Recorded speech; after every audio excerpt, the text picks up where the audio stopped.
ओम नमस्ते स्टूडेंट्स। आपको इससे पहली वाली क्लास में मैंने जो भारत का आकार और स्थिति, भारत का भूगोल जो मैंने कराया था उसमें पहला चैप्टर शुरू किया था, जिसमें आपको भारत का आकार और स्थिति मैं करा रही थी।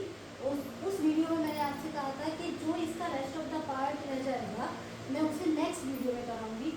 तो कुछ चीज़ें मैंने उस दिन आपको बता दी थी, ठीक है। तो उसके आगे हम चलते हैं, जैसे भारत का आकार और स्थिति।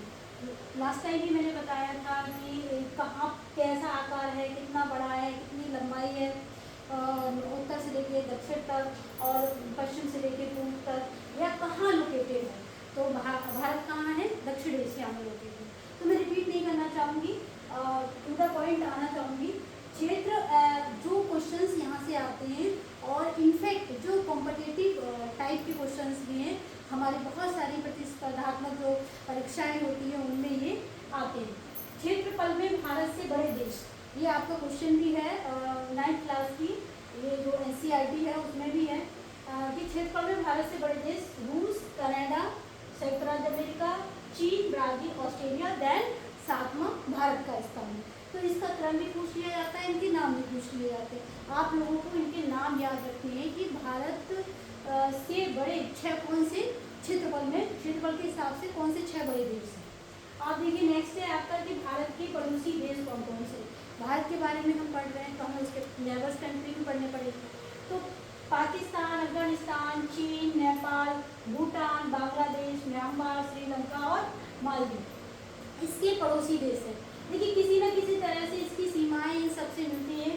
सबसे कम अफगानिस्तान से थोड़ा सा टच करता है ये, पर ये है कि ये हमारे सार्क का मेंबर है। सार्क एक दक्षिण एशिया का संगठन है, ऑर्गेनाइजेशन है।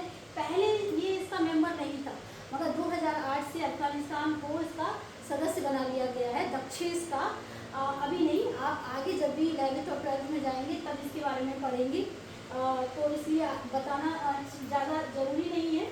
फिलहाल आप याद रखें, इतना जान लीजिए कि जो अफगानिस्तान है वो भी कहीं ना कहीं भारत से इसके अच्छे संबंध हैं, तो उसका पड़ोसी देश की श्रेणी में ही आता है।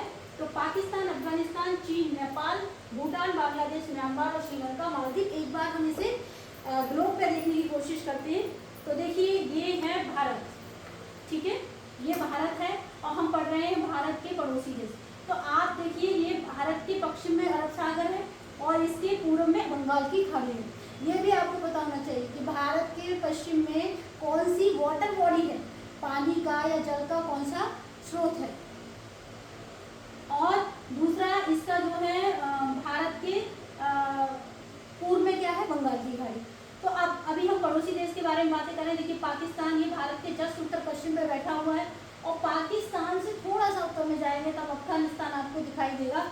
और भारत के पूर्व में, उत्तर पूर्व में ये आके देखिए चाइना है, इधर म्यांमार है, ये बांग्लादेश है, ये नेपाल, उत्तराखंड को टच करता है, उत्तर प्रदेश को टच करता है, और भी राज्य हैं भारत के, ठीक है, सिक्किम है, इसको करता है। और जस्ट इधर भूटान है, ठीक है, भूटान भी है, ठीक है, भूटान भी है।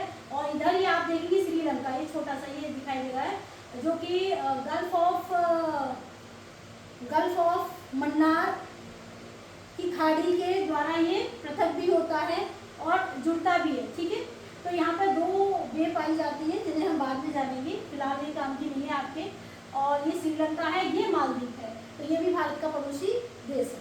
तो ये इस तरीके से आपको पढ़ने से पहले भारत की लोकेशन अच्छे से पता होनी चाहिए। इसी तरीके से हम इस वाले चैप्टर में जो है बहुत सी चीज़ें पढ़ते हैं, जैसे हिंद महासागर कहाँ पर है। तो हिंद महासागर भारत के दक्षिण में, सपोज हम मान लें ये भारत बना हुआ है, तो भारत के दक्षिण में क्या आएगा, हिंद महासागर। यहाँ क्या है, इंडियन ओशन, हिंद महासागर। इसका नाम जानना आपके लिए जरूरी है और ये पता होना जरूरी है कि ये भारत के किधर है, उत्तर में है, दक्षिण में है, या पश्चिम में है, या पूर्व में।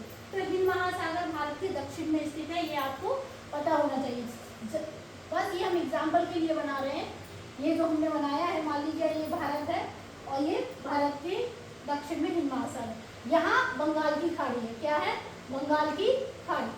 और ये पूर्व में आएगी और पश्चिम में क्या आएगा, अरब सागर।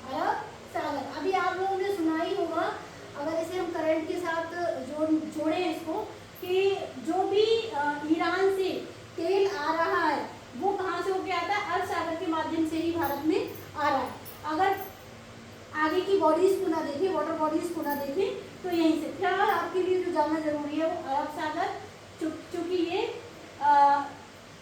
क्या है, भारत की लगी हुई मेन वाटर बॉडी है, जल का स्रोत है, इसलिए आपको पता होना चाहिए। दूसरा हिंद महासागर, तीसरा बंगाल की खाड़ी।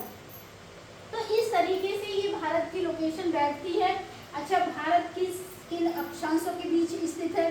तो भारत जो है, भारत एक क्वेश्चन और है यहाँ पर कि भारत के बीच से कौन सी रेखा गुजरती है? तो भारत के बीच से कर्क रेखा गुजरती है। कौन सी? कर्क रेखा। 23.5 अक्षांश कर्क रेखा गुजरती है और भारत के 8 राज्यों से, कितने राज्यों से? 8 राज्यों से गुजरती है ऊपर। यहाँ क्वेश्चन आ जाता है कि इनमें से किस राज्य से नहीं गुजरती है? तो जो आपकी किताब में दे रखा है वो उड़ीसा वाला क्वेश्चन है, तो हम उस पर टिक लगाएंगे। उड़ीसा से नहीं गुजरती है। ये मेनली जो है गुजरात से, राजस्थान से निकलेगी। गुजरात है, राजस्थान है आपका, और ये छत्तीसगढ़ है, झारखंड है, आगे जाएगा मिजोरम है और त्रिपुरा है, वेस्ट बंगाल है। 8 स्टेट से आपके निकलेगी, होकर के गुजरेगी। तो आपको ये पता होना चाहिए। और इसके साथ ही साथ जो है ये भी हमें देखना है कि जब हम ये वाला चैप्टर कर रहे हैं तो इससे क्या क्या आपके ऐसे क्वेश्चन जो महत्वपूर्ण बनते हैं। एक बनता है कि हिंद महासागर का भारत की जो स्थिति है, या हिंद महासागर का भारत के लिए क्या महत्व है। तो ये एक प्रश्न है, आपके एनसीईआरटी में भी है और आपके सिलेबस में भी दे रखा है। तो इस तरीके के क्वेश्चन है, मूल्यांकन क्वेश्चन है ये। मैं आगे वाली क्लास में इसको कराऊंगी। धन्यवाद।